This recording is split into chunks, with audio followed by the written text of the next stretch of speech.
Well, I would say that one thing I've learned in the years of doing this is that there's so much more out there that we don't know about and that we'll never know about, and that opens up my mind to just think, what could possibly be? What could the things we hear be? What could an EVP be? Is it a spirit? Is it a totally different entity? And of course, when you start to think about what the world we live in could be, what's the universe we live in? What's beyond what we can even possibly imagine? A lot to think about. And just like with Rosemary and the djinn now, I mean, now we have a whole other thing to worry about. It's been ghosts, and then with John it was demons, and now it's the djinn. And knowing that you can't get rid of the djinn, they have free will, and there's no exorcism, no blessing, no saging that's going to get rid of the djinn. It's a pretty scary concept. My opinion of the djinn is weird, though. I kind of find it hard to wrap around evil entities who are just hell-bent on making man's life miserable, because they're not doing it right if that's their goal. Because if I'm like, I'm going to find the crackpot and make him go crazy, the djinn could have so much grander plans. Because I actually joke all the time that I'm like, if I'm a djinn, I'm getting as close to a nuclear missile as possible and launching it. I am really making my djinn presence felt in this world. But then what happens with the djinn? Then the djinn has no play toys. If No, I didn't say launch them all. I just said launch one. See? There must be the- some mountain man to find, you know? This is true. Because who's going to nuke Montana? Oh, Who's just gonna to have nuke for fun. Antarctica? Exactly. Nuke Montana, and then Of they'll come course. back and play There'll with be a you. new world. Maybe the djinn nuked the dinosaurs. Maybe the dinosaurs actually are driving around in dino cars with dino rockets, and we don't know what We happened. didn't know See? So much is possible. so much.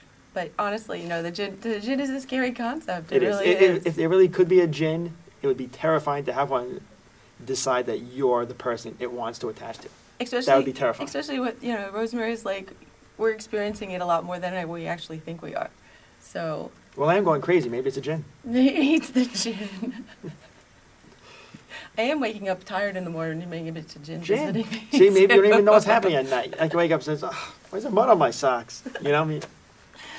But, you know, it's what, you know, every facet of the paranormal is just getting more and more interesting as I'm getting more involved with Scared and meeting a lot more people.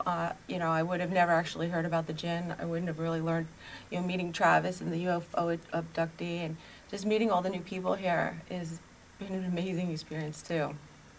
It's quite fascinating to see exactly what the others have seen, felt, and heard. And that's why, like, you know, as you could hear something like that can't be true. But then, you know, as me, myself, I've heard so much stuff that I know if I was to tell someone who doesn't believe, they'd be like, that can't be true. But I know I'm telling it the way it is. Which makes me think, is everyone else telling it the way it is? And all these impossible to believe experiences are true. Like Trevor, great example. I mean, that is mind-boggling. And I find it hard to believe. Like, it's not that I would say he's not being truthful, but it's like, no, it can't be. It just can't. But it could. You know? Yeah. And that's scary. You know, it is even with the psychic kids, you know, it's like people are so quick to say it's something psychological. Exactly. And what if these kids are actually being tormented, or because they are so pure, they can see things that we have ourselves as we've gone older turned off because we're so jaded and we're blind to it now. We're not accepting of it. It worries me that, you know, people are so quick to put these children on antipsychotics right away. So, I mean, it's a tough situation for a lot of things. I mean, you know, I think when you hear these experiences, we're all natural skeptics, but you want to believe, and at the same time, I mean, like here, as a case manager for another group, I always have the devil and the angel on my shoulder. It's like, I want to believe them, and they're like, what, are you kidding me? This is crazy. But they're like, well, what if it's really true, you know? So it's a hard thing to try to figure out what's going on with people. And of course, you really can't say you're lying. It can't be done because it can't be proven, can't be disproven. And if you're a believer, you'll believe it. If you're a non-believer, you'll not believe it no matter what you see, hear, or feel. You won't be changed. It'll just back up your opinion further, or you'll find reason to doubt. And here, you know, last night, you know, I've been doing EVP sessions forever. With who? Forever. And I happened to be with the Constantinos last night, and they get EVPs like that, like direct responses. We're like, you know, where's the nearest liquor store? And we actually got, we don't drink, you know, something like that. And we were asking about the baby, and we got, bring the baby in. And we were thinking that it meant, you know, they were bringing the baby through the wall to bring him downstairs, bring the baby in. We got, you know, I love you, P. No, 2 soldiers, or it sounds like we surmise it's soldiers.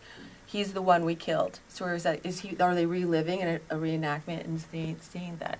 But I've never in my life got EVPs like that. I've sat through hours and hours of audio and got nothing. I hear, and I'm like, what was that? It said no, I swear it said no. These are full sentences, crystal clear, that everyone in the room could hear from across the room. They didn't have to strain. Everyone could hear them. So it was pretty amazing. But that's I think certain people draw that energy is what I'm getting to. So, who's to say that a person sees these things and we're like, oh, he's a little off, but maybe that person draws that kind of energy, whereas the Constantinos draw EVPs, and other people draw. I'm sorry. Stop. Did I make you laugh? Yes. Okay. Really? That's not what So- you told me last night. She's lying. It's not true. Camera, turn this off. Oh, no. No. But I totally agree with what you're saying, by the way. But, I think certain people. Conduit, certain minds, because, like we've all heard, the mind is only 10%.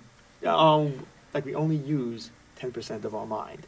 So what's the other 90 do? Does it tap into the greater universe, the greater existence? Or do we know the secret to the universe?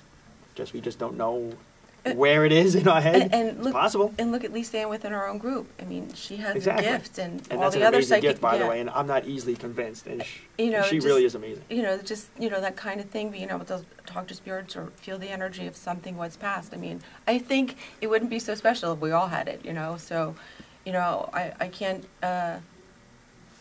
disbelieve somebody when they tell me something, but I'm not going to believe it 100% either. We all have that skepticism, so. And it kind of hurts that certain members of our community are like, I talked to Archangel Michael. And I'm like, no, you don't. You can't. No, it doesn't sound right to me. Maybe they do. You know what I mean? To me, it sounds wrong. I'm like, no, come on now. Seriously. Off to Greystone. But maybe, because I don't know what they see or hear or feel.